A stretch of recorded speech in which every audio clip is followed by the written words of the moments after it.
ಹಿಂದಿನ ಭಾಗದಲ್ಲಿ ರೇಣುಕಾ ಪಾಪ ತನಗಾಗಿರೋ ನೋವನ್ನ ಸ್ವಲ್ಪ ಹೊತ್ತು ಕಲಾವತಿ ಹೇಳ್ಕೊಂಡು ಅವಳ ಹತ್ರ ಮಾತಾಡ್ಕೊಂಡು ಬರೋಣ ಅಂತ ಕಲಾವತಿ ಮನೆಗೆ ಬಂದಿರ್ತಾಳೆ. ಆದರೆ ಕಲಾವತಿ ಸಿಕ್ಕಿದ್ದೇ ಚಾನ್ಸು ಅಂತ ಉರಿಯೋ ಬೆಂಕಿಗೆ ಇನ್ನೊಂದಿಷ್ಟು ತುಪ್ಪ ಸುರಿದು ಮನೆಗೆ ಕಳಿಸ್ತಾಳೆ. ಪ್ರಪಂಚದಲ್ಲಿ ತುಂಬ ಜನ ಇನ್ನೊಬ್ರು ಮನೆಗೆ ಬೆಂಕಿ ಹಚ್ಚಿ ಆ ಬೆಂಕಿಲಿ ತಮ್ಮ ಚಳಿನ ಕಾಯಿಸ್ಕೊಳ್ಳೋರೇ ಜಾಸ್ತಿ. ಅಂಥವರಲ್ಲಿ ಕಲಾವತಿ ಮತ್ತೆ ಕಲಾವತಿ ಸೊಸೆನೂ ಇಬ್ರು. ನೋಡೋಣ ಮುಂದೆ ಏನಾಗತ್ತೆ. ರೇಣುಕಾ ಮತ್ತೆ ಸೌಮ್ಯನಿಗೆ ಕಲಾವತಿ ಮತ್ತೆ ಶ್ರುತಿ ಬಗ್ಗೆ ಗೊತ್ತಾಗತ್ತಾ, ಅಥವಾ ಕಲಾವತಿ ಮತ್ತೆ ಶ್ರುತಿ ನಿಜವಾಗ್ಲೂ ರೇಣುಕಾ ಮತ್ತೆ ಸೌಮ್ಯನ ದೂರನೇ ಮಾಡ್ಬಿಡ್ತಾರ? ಈ ಜಗಳ ಕಡಿಮೆ ಆಗೋದೇ ಇಲ್ವಾ? ಮುಂದೆ ಏನೆಲ್ಲ ಆಗುತ್ತೆ ಅಂತ ಇವತ್ತಿನ ಎಪಿಸೋಡ್ನಲ್ಲಿ ನೋಡೋಣ. ನೋಡೋದಕ್ಕಿಂತ ಮೊದಲು ಯಾರ್ಯಾರು ನಮ್ಮ ಯೂಟ್ಯೂಬ್ ಚಾನಲ್ನ ಸಬ್ಸ್ಕ್ರೈಬ್ ಮಾಡ್ಕೊಂಡಿಲ್ವೋ ದಯವಿಟ್ಟು ಸಬ್ಸ್ಕ್ರೈಬ್ ಮಾಡ್ಕೊಳ್ಳಿ. ಹಾಗೆ ಈ ವಿಡಿಯೋಗೊಂದು ಲೈಕ್ ಮಾಡಿ. ಓಹೋ ಸೌಮ್ಯ, ಎಂತ ವಾಕಿಂಗ್ ಮಾಡೋದಾ? ಇಲ್ಲಿ ತನಕ ಬಂದಿದೆ ಸವಾರಿ ನಿಮ್ದು. ಎಂತ ಮಾಡ್ತಾರೆ ನಿಮ್ಮ ಅತ್ತೆ? ಅಯ್ಯೋ ಸ್ವಾತಿ ಆಂಟಿ, ಅವ್ರಿಗೇನು ಬೆಳಗ್ಗೆಯಿಂದ ಸಂಜೆ ತನಕ ಆರಾಮಾಗಿರ್ತಾರೆ. ಹೊಟ್ಟೆ ತುಂಬ ಊಟ ಮಾಡ್ತಾರೆ, ಕಣ್ ತುಂಬ ನಿದ್ದೆ ಮಾಡ್ತಾರೆ. ಇನ್ನೇನ್ ಚಿಂತೆ? ಅವರಂತೂ ಯಾವ ತೊಂದರೆ ಇಲ್ಲದೆ ಆರಾಮಾಗಿದ್ದಾರೆ. ಅಯ್ಯೋ ಇದೇನಮ್ಮ ಸೌಮ್ಯ, ನಿಮ್ದು ಅತ್ತೆ ನಿಮ್ಮ ಮೇಲೆ ತುಂಬಾನೇ ಗೌರವ ಇಟ್ಟಿದ್ದಾರೆ. ಆದ್ರೆ ನೀವು ನೋಡಿದ್ರೆ ಇಷ್ಟು ಅಸಡ್ಡೆಯಾಗಿ ಮಾತಾಡ್ತಿದ್ದೀರಲ್ಲ. ಏನು ಗೌರವನ? ಸ್ವಾತಿ ಆಂಟಿ, ನಿಮಗೆ ಗೊತ್ತಿಲ್ಲ ನನ್ನ ಅತ್ತೆ ಅದ್ ಎಷ್ಟು ಗೌರವ ಇಟ್ಟಿದ್ದಾರೆ ಅಂದ್ರೆ ನನ್ಗಂತೂ ಹೇಳ್ಕೊಳ್ಳೋದಕ್ಕೂ ಆಗಲ್ಲ. ಅಷ್ಟು ಗೌರವ ಇಟ್ಕೊಂಡಿದ್ದಾರೆ ನನ್ನ ಮೇಲೆ. ಅಮ್ಮ ಸೌಮ್ಯ, ನಿಮ್ಮ ಅತ್ತೆದು ತುಂಬಾ ಒಳ್ಳೆ ಮನಸ್ಸಮ್ಮ. ನೀನು ಅದನ್ನ ಅರ್ಥ ಮಾಡ್ಕೋಬೇಕು. ಅದು ಬಿಟ್ಟು ಹೀಗೆ ಕೋಪ ಮಾಡ್ಕೊಂಡ್ರೆ ಏನು ಪ್ರಯೋಜನ ಹೇಳು? ಅತ್ತೆ ಸೊಸೆ ಅಂದಾಗ ಒಂದು ಮಾತು ಬರುತ್ತೆ, ಒಂದು ಮಾತು ಹೋಗುತ್ತೆ. ನೀನು ಒಂದೇ ಮಾತಿಗೆ ಹೀಗೆ ಸಿಟ್ಟು ಮಾಡ್ಕೊಂಡ್ರೆ ನಿನಗೆ ಮೊದಲೇ ಗೊತ್ತಿಲ್ವೇ, ಒಂದು ಮಳೆಗೆ ಈ ಒಂದೇ ಛತ್ರಿ ಹರಿಬಾರ್ದು ಅಂತ ದೊಡ್ಡವರೆಲ್ಲ ಹೇಳ್ತಾರೆ. ಒಂದು ಚಿಕ್ಕ ಪುಟ್ಟ ಕಿತಾಪತಿ ಆಗುತ್ತೆ, ಏನೋ ಜಗಳ ಬರುತ್ತೆ, ಹಾಗಂತ ನೀನು ಇಷ್ಟು ಅಸಡ್ಡೆಯಾಗಿ ಮಾತಾಡೋದು ಸರಿಯಲ್ಲಮ್ಮ. ಓಹೋ, ಏನು ಅವ್ರ ಪರವಾಗಿ ವಕಾಲತ್ ವಹಿಸ್ಕೊಂಡು ಬರ್ತಾ ಇದ್ದೀರಾ? ಏನು ನಮ್ಮತ್ತೆ ನಿಮ್ ಕೈನ ಬೆಚ್ಚಗ್ ಮಾಡಿದ್ರ ಹೇಗೆ? ಅಯ್ಯಯ್ಯೋ ಅಲ್ಲವೇ ಸೌಮ್ಯ, ಅದೆಂತ ಮಾತಮ್ಮ ನಿಮ್ದು? ನಾವು ಕೈ ಬೆಚ್ಚಗ್ ಮಾಡ್ಕೊಳ್ಳೋದು ಅಂದ್ರೆ ಏನು ನಿಮ್ಮ ಮಾತಿನ ಅರ್ಥ? ನೋಡಿ, ಏನೋ ನಮ್ಮ ಸಣ್ಣ ಮಕ್ಕಳು ನಮಗಿಂತ, ಅದಕ್ಕೋಸ್ಕರ ನಾನು ಒಂದೆರಡು ಮಾತು ಹೇಳಿದೆ.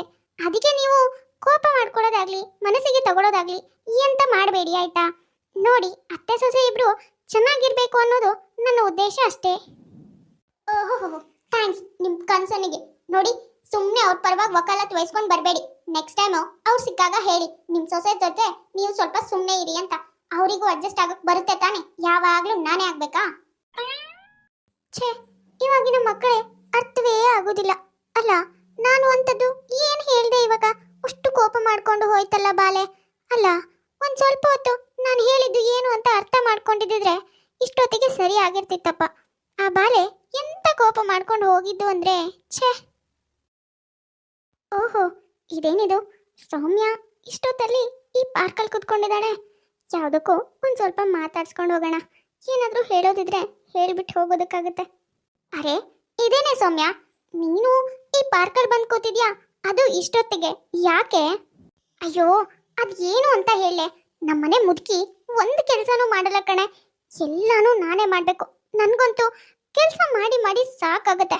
ಹಾಗಾಗಿನೇ ನಾನಂತೂ ಏನು ಕೆಲಸ ಮಾಡಲ್ಲ ಅಂತ ಸೀದಾ ಎದ್ದು ಪಾರ್ಕಿಗೆ ಬಂದ್ಬಿಟ್ಟೆ, ಏನಾದರೂ ಮಾಡ್ಕೊಂಡ್ಲಿ ಅಂತ. ಅಯ್ಯೋ ಇದೇನೇ ಸೌಮ್ಯ, ಅವರೇನೋ ಕೆಲಸ ಮಾಡು ಅಂತ ಹೇಳ್ತಾರೆ, ಹಾಗಂತ ನೀನು ಕೆಲಸ ಮಾಡೋದಕ್ಕಾಗಲ್ಲ ಅಂತ ಸೀದಾ ಪಾರ್ಕಿಗೆ ಬಂದು ಕೂತಿದ್ಯಲ್ಲ. ಎಷ್ಟೊತ್ತವರೆಗೂ ಇಲ್ಲಿ ಕೂರ್ತೀಯಾ?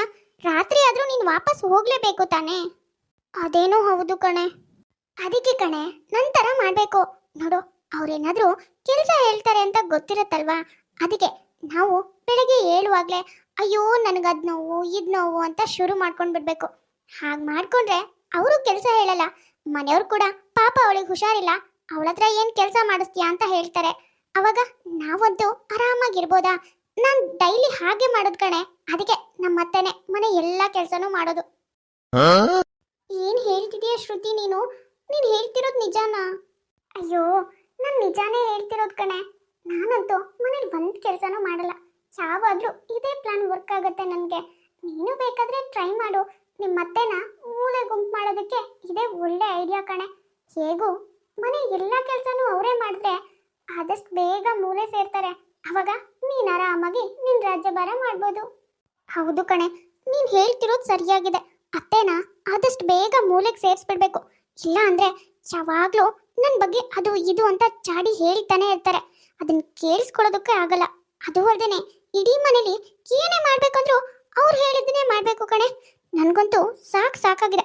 ಅದಕ್ಕೆ ಆದಷ್ಟು ಬೇಗ ಅವ್ರ ಕೈಕಾಲು ಮುರಿದು ಮೂಲೆಗೆ ಕೂತ್ಬಿಟ್ರೆ ನಾನು ನನ್ಗೇನ್ ಬೇಕೋ ಅದನ್ನ ಆರಾಮಾಗಿ ಮಾಡ್ಕೊಂಡು ಹೋಗ್ಬೋದು ನೋಡು.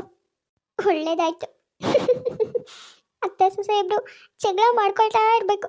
ಅದನ್ನ ನೋಡಿ ನಾನು ಸಂತೋಷವಾಗಿ ಆನಂದದಲ್ಲಿ ತೇಲಾಡ್ಬೇಕು. ನಮ್ಮನೇಲಿ ಆ ಮುದುಕಿ ಯಾವಾಗ್ಲೂ ನನ್ನ ಜೊತೆ ಜಗಳ ಆಡ್ತಾನೆ ಇರುತ್ತೆ. ಆದ್ರೆ ಇವ್ರ ಮನೇಲಿ ಮಾತ್ರ ಸ್ವಲ್ಪನೂ ಜಗಳ ಆಡಲ್ಲ. ಇವರಿಬ್ರು ಇರೋದು ನೋಡಿ ನನಗೆ ಹೊಟ್ಟೆ ಉರಿಯಲ್ವಾ? ಅದಕ್ಕೆ ನಾನಾಗೆ ನಿನ್ನ ತಲೆಯಲ್ಲಿ ಹೀಗೆಲ್ಲ ಪ್ಲಾನ್ನ ತುಂಬ್ತಾ ಇರಬೇಕು. ಅವಾಗ ನೀನು ಕೂಡ ನಿನ್ನ ಅತ್ತೆ ಹತ್ರ ಜಗಳ ಆಡ್ತೀಯ.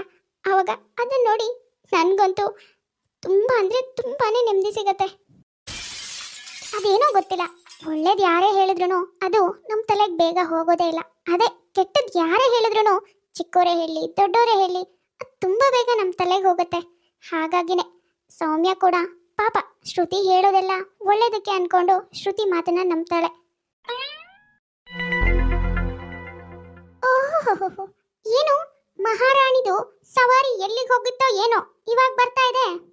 ಅಯ್ಯೋ ಯಾಕತ್ತೆ, ಈ ಮನೇಲಿ ನನ್ನ ಪಾಡಿಗೆ ನನ್ಗೆ ಇಷ್ಟ ಬಂದಲ್ಲಿ ಹೋಗ್ ಬರೋ ಸ್ವತಂತ್ರನೂ ಇಲ್ವಾ? ಅದನ್ನು ನಿಮ್ಮನ್ ಕೇಳ್ಬಿಟ್ಟೆ ಹೋಗ್ಬೇಕಾ? ಆಹಾಹಾಹಾ, ಸಾಕ್ ಬಾಯಿ ಮುಚ್ಚೆ. ನಿನ್ ಪಾಡಿಗೆ ನಿನ್ಗೆ ಇಷ್ಟ ಬಂದಲ್ಲಿ ಹೋದ್ರೆ ಈ ಮನೆ ಕೆಲಸ ಎಲ್ಲ ಯಾರೇ ಮಾಡ್ತಾರೆ? ಏನ್ ನಿಮ್ ತಾಯಿನ ಬಂದ್ ಮಾಡ್ತಾರೆ? ನೋಡಿ ಅತ್ತೆ, ನನ್ ಬಗ್ಗೆ ಮಾತಾಡಿ, ಆದ್ರೆ ನನ್ ತವ್ರ ಮನೆಯವ್ರ ಬಗ್ಗೆ ಮಾತಾಡಿದ್ರೆ ಆಮೇಲೆ ಪರಿಣಾಮ ಚೆನ್ನಾಗಿರೋದಿಲ್ಲ. ಅಯ್ಯೋ ಅಯ್ಯೋ ಅಯ್ಯೋ, ಮತ್ತೆ ಶುರು ಮಾಡಿದ್ರ ನೀವಿಬ್ರು?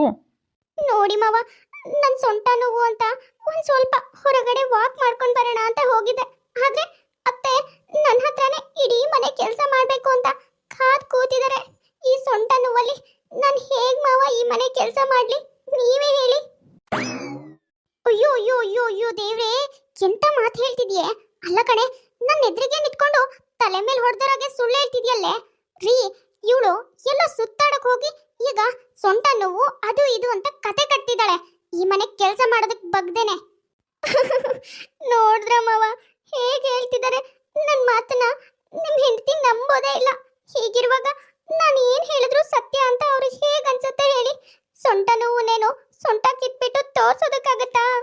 ಅಯ್ಯೋ ಸೌಮ್ಯ, ಹೋಗ್ಲಿ ಬಿಡಮ್ಮ, ನೀನೇನು ಬೇಜಾರು ಮಾಡ್ಕೋಬೇಡ. ರೇಣುಕಾ ನೋಡು, ಏನೋ ಸೊಂಟ ನೋವು ಅಂತ ಹೇಳ್ತಿದ್ದಾಳಲ್ವಾ, ಅವಳೇ ಬಾಯ್ಬಿಟ್ಟು ಹೇಳಿದ್ಮೇಲೆ ನೀನು ಮತ್ತೆ ಏನದು ಸುಳ್ಳು ಹಾಗೆ ಹೀಗೆ ಅಂತ ವಾದ ಮಾಡ್ತಿದ್ಯಲ್ಲ. ಇವತ್ತು ಒಂದಿನ ಮನೆ ಕೆಲಸ ಮಾಡಿದ್ರೆ ಏನಾಗುತ್ತೆ? ನೀನು ಹೇಗೂ ಏನು ತೊಂದರೆ ಇಲ್ಲ ತಾನೇ, ಆರೋಗ್ಯವಾಗೇ ಇದೆಯಾ? ಅವಳಿಗೆ ಆರೋಗ್ಯ ಸಮಸ್ಯೆ ಇದ್ದಿದ್ದಕ್ಕೆ ತಾನೇ ನೀನು ಇವತ್ತು ಮಾಡು ಅಂತ ಹೇಳ್ತಿರೋದು. ಮತ್ತೆ ಯಾಕೆ ಅವಳ ಮೇಲೆ ರೇಗ್ತೀಯಾ? ಅಯ್ಯೋ ಅದಲ್ಲ ರೀ, ನನ್ನ ಮಾತು ಕೇಳಿಲಿ. ಕೇಳೋದು ಬೇಡ, ಹೇಳೋದು ಬೇಡ, ಸುಮ್ಮನೆ ಹೋಗಿ ಒಳಗೆ ಕೆಲಸ ಮಾಡು. ಸೌಮ್ಯ ಹೋಗಮ್ಮ, ನೀನು ಸ್ವಲ್ಪ ಬಿಸಿ ಬಿಸಿ ನೀರಲ್ಲಿ ಸ್ನಾನ ಮಾಡಿ ಸ್ವಲ್ಪ ಹೊತ್ತು ರೆಸ್ಟ್ ಮಾಡು, ಹೋಗು. ಸೌಮ್ಯ ದಿನಾಲು ಹೀಗೆ ಏನೇನೋ ಪ್ಲಾನ್ ಮಾಡಿ ಕೆಲಸದಿಂದ ತಪ್ಪಿಸ್ಕೊಳ್ತಾ ಇರ್ತಾಳೆ. ಪಾಪ ರೇಣುಕಾ ಅವಳಿಗೆ ಬೈಕೊಳ್ತಾ ಅವಳೇ ಕೆಲಸ ಮಾಡ್ಬೇಕಾಗಿರತ್ತೆ. ಹೀಗೆ ಒಂದ್ ಸ್ವಲ್ಪ ದಿನ ಕಳೆಯತ್ತೆ. ನೋಡ್ರಿ, ನನ್ಗಂತೂ ಈ ಮನೆ ಕೆಲಸ ಮಾಡಿ ಮಾಡಿ ಸೊಂಟ ಎಲ್ಲ ಬಿದ್ದೋಗಿದೆ. ನಾನ್ ಮಾತ್ರ ಇನ್ ಒಂದು ಕೆಲಸನೂ ಮಾಡಲ್ಲ. ನಿಮ್ ಸೊಸೆ ಇದ್ದಾಳಲ್ವಾ ರಾಣಿ, ಮಹಾರಾಣಿ, ಅವಳ ಹತ್ರನೇ ಎಲ್ಲ ಕೆಲಸನೂ ಮಾಡಿಸ್ಬೇಕು ನೀವು. ಇದೇನೇ ರೇಣುಕಾ, ಪಾಪ ಆ ಹುಡುಗಿ ಸಣ್ಣವಳಲ್ಲೇನೆ, ಅದಕ್ಕೆ ಕೆಲಸ ಮಾಡೋದಕ್ಕೆ ಒಂದು ಸ್ವಲ್ಪ ಸೋಮಾರಿತನ ತೋರಿಸ್ತಾಳೆ. ಹೋಗ್ತಾ ಹೋಗ್ತಾ ಅವಳೇ ಕಲ್ತ್ಕೋತಾಳೆ ಕಣೆ. ನೀನು ಹೀಗೆ ದಿನಾಲು ಅವಳ ಮೇಲೆ ಸಿಟ್ಟು ಮಾಡ್ಕೊಂಡ್ರೆ ಪಾಪ ಅವಳು ಏನು ಅಂದ್ಕೋಬೇಕು ಹೇಳು? ಈ ಮನೇಲಿ ಇರೋದಕ್ಕೆ ಮನ್ಸಾಗುತ್ತಾ ಅವಳಿಗೆ? ಅಯ್ಯೋ ಬೇಡ ಕಣ್ರಿ, ಅವಳು ಇರೋದೇ ಬೇಡ. ಅಲ್ಲ, ಅವಳಿಂದ ಏನು ಉಪಯೋಗ ಇದೆ ಅಂತ? ನಮ್ಗೇನೋ ದುಡ್ಡು ಹೆಚ್ಚಾಗಿತ್ತು ಅಂತ ನಮ್ಮ ಮಗನ ಮದ್ವೆನ ಅದ್ದೂರಿಯಾಗಿ ಮಾಡಿ ಸೊಸೆ ಅಂತ ಮನೆ ಕರ್ಕೊಂಡು ಬಂದಿದ್ದು. ಬಂದ ತಾರೀಕಿನಿಂದ ಅವಳಿಂದ ಏನು ಉಪಯೋಗ ಆಗಿಲ್ಲ. ಹಾಗಿರೋಳು ಈ ಮನೇಲಿ ಏನ್ ಪ್ರಯೋಜನ? ಮನೆ ಬಿಟ್ಟು ಹೋಗ್ತಾ ಇರ್ಲಿ, ನನ್ಗಂತೂ ಏನೂ ಲಾಸ್ ಇಲ್ಲ. ನೋಡ್ರಿ, ನಾಳೆಯಿಂದ ಅವಳು ಒಂದು ಕೆಲಸನೂ ಮಾಡಿಲ್ಲ ಅಂದ್ರೆ ನಾನ್ ಮಾತ್ರ ಒಂದು ಊಟನೂ ಹಾಕಲ್ಲ ಅವಳಿಗೆ. ಇವಾಗ್ಲೇ ಹೇಳ್ಬಿಟ್ಟಿದ್ದೀನಿ ನಿಮ್ಗೆ. ಅಯ್ಯೋ ಅಯ್ಯೋ ಅಯ್ಯೋ ಅಯ್ಯೋ ದೇವ್ರೇ, ಅತ್ತೆ ಅನ್ನೋ ಭೂತ ನನ್ನನ್ನೇ ಹೊರಗಾಕೋ ಪ್ಲಾನ್ ಮಾಡ್ತಿದ್ದಾರೆ. ಇರಿ ಅತ್ತೆ, ಬಂದೆ ನಿಮ್ಗೆ. ಅರೆ ಸೌಮ್ಯ, ಇದೇನೇ ಇದು? ಮುಖ ಹಾಗೆ ಮಾಡ್ಕೊಂಡು ಸುಮ್ಮನೆ ಕೂತ್ಬಿಟ್ಟಿದ್ಯಾ? ಏನಾಯ್ತೆ? ಅಯ್ಯೋ ಏನು ಅಂತ ಹೇಳಿ, ನನ್ಗಂತೂ ಬೆಳಗ್ಗೆಯಿಂದ ಹೊಟ್ಟೆ ತುಂಬಾನೇ ಹಸುವಾಗ್ತಿದೆ. ಹೇಗ್ ತಡ್ಕೊಂಡ್ಲಿ ಹೇಳಿ ಈ ಹಸುವನ್ನ? ಅದಕ್ಕೆ ತುಂಬಾ ಸುಸ್ತಾಗ್ತಿತ್ತು, ಸುಮ್ಮನೆ ಕೂತ್ಬಿಟ್ಟೆ. ಏನು ಹಸುವಾಗ್ತಿದ್ಯಾ? ಅಲ್ಲ ಕಣೆ, ಈ ಮನೇಲೇನು ಊಟಕ್ಕೆ ಬರ ಬಂದಿದ್ಯೇನೆ? ಹಸುವಾದ್ರೆ ಹೋಗಿ ಊಟ ಮಾಡೋದು ತಾನೆ. ಸುಮ್ಮನೆ ಊಟ ಮಾಡ್ದೇನೆ ಬೆಳಗ್ಗೆಯಿಂದ ಯಾಕೆ ಹಸುವಲ್ಲಿದ್ಯಾ? ಏನಾಗಿದೆಯಾ ನಿನಗೆ? ಗಿಪವಾಸ ಮಾಡ್ತಿದ್ಯಾ ಹೇಗೆ? ಏನು ಅಂತ ಹೇಳಿ, ನನಗೇನೋ ಒಂದು ಸ್ವಲ್ಪ ಸೊಂಟ ನೋವು, ಒಂದು ಸ್ವಲ್ಪ ಹೊಟ್ಟೆ ನೋವು, ಒಂದು ಸ್ವಲ್ಪ ಕಾಲು ನೋವು, ಒಂದು ಸ್ವಲ್ಪ ಕೈ ನೋವು ಆಗಾಗ ಬರ್ತಾ ಇರುತ್ತೆ.